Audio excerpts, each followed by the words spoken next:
process used by slave owners to break and destroy strong black men in order to degrade and demonstrate mastery over black people. This was frequently done by beating, sexually assaulting, and humiliating black men in public to make examples out of revolutionaries to deter our desire for independence. Why weren't you? You're a big, powerful man. Why didn't you? Senator, as a black man in America, you only have a few shots at success. Slavery flourished using physically strong black men for picking crops, building mansions, and toting goods because owners benefited from the physical prowess of the black man, but only if those men were not courageous and strong on matters related to their own freedom. In other words, they wanted strong black bodies with weak minds who wouldn't disrupt the institution of slavery. Even the image of black men being responsible fathers, husbands, protectors of their families was forbidden because such images didn't support white world dominance.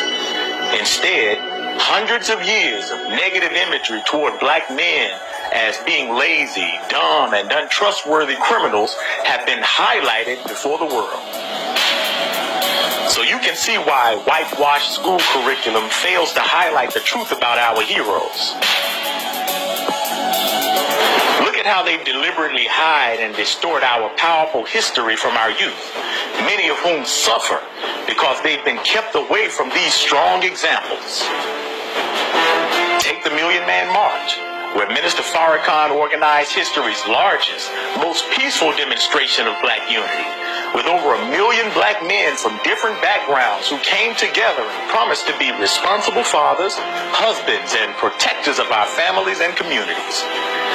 Yet some whites wickedly describe this noble act as misogyny or toxic masculinity.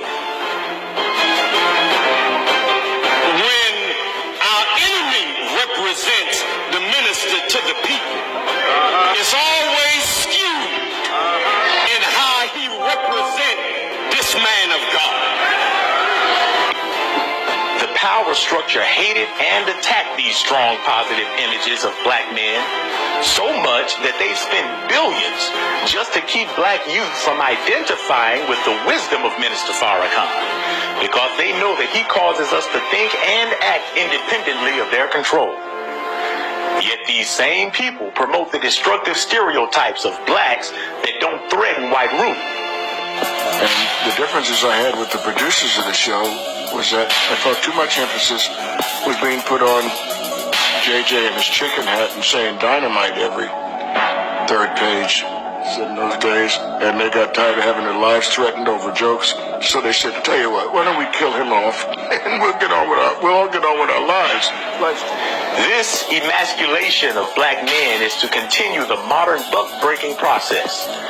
Many of our athletes and celebrities are tested to see if they'll capitulate to the wishes of powerful white men, to see if they really want to make it in their industries. Or I did not feel safe enough to come out, because what happens is, you get blacklisted. Your career is in danger. After that, no one wants to work with you. Upstanding men and women are seen as a threat to industries operated by such corruption. See, eunuchs were male slaves who had been castrated in order to make them reliable servants who wouldn't impose on their master's domain. Removing the productive organs of men signified the removal of their strength and ability to produce, which safeguarded the slave master's domain. Historically, this is a well-known principle that Europeans have employed as they have historically subverted the darker nations. One of the first tactics in conquering a people is to kill and destroy strong males, because he is the natural protector of his women, children, and community.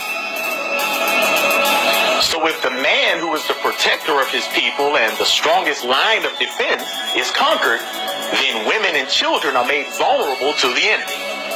This is how you destroy a people. Today's assault is more of a social, legal, financial, political, and even chemical castration that target our people who exhibit the strength to challenge this corrupt paradigm of white supremacy. The scripture gives us prophetic insight into the thinking and policies of these wicked buck breakers. Pharaoh sought to destroy God's people by killing the males and sparing the young females. Similarly, Herod ordered the execution of all young males as he feared the rise of the Messiah. This is how American slavery destroyed our strong black males and took our women as their prize or booty to make her the unwitting facilitator of the white man's dominance.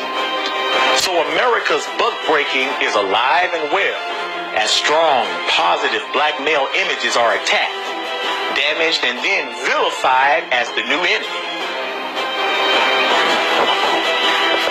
Pat Buchanan, former senior advisor to several U.S. presidents, wrote about these age-old tactics of conquering the people by demoralizing their heroes and severing them from their true history, then replacing it with another history and culture. The saddest aspect of this dilemma is that we keep falling for it because we don't study the truth of history or ourselves. So this toxic masculinity stems from the white man who subdued black male prowess in order to subdue our people. The results are still present today, with many of our homes being run by single moms and most of our school teachers being women. The problem with us is not so much toxic masculinity as it is the lack of true black masculinity.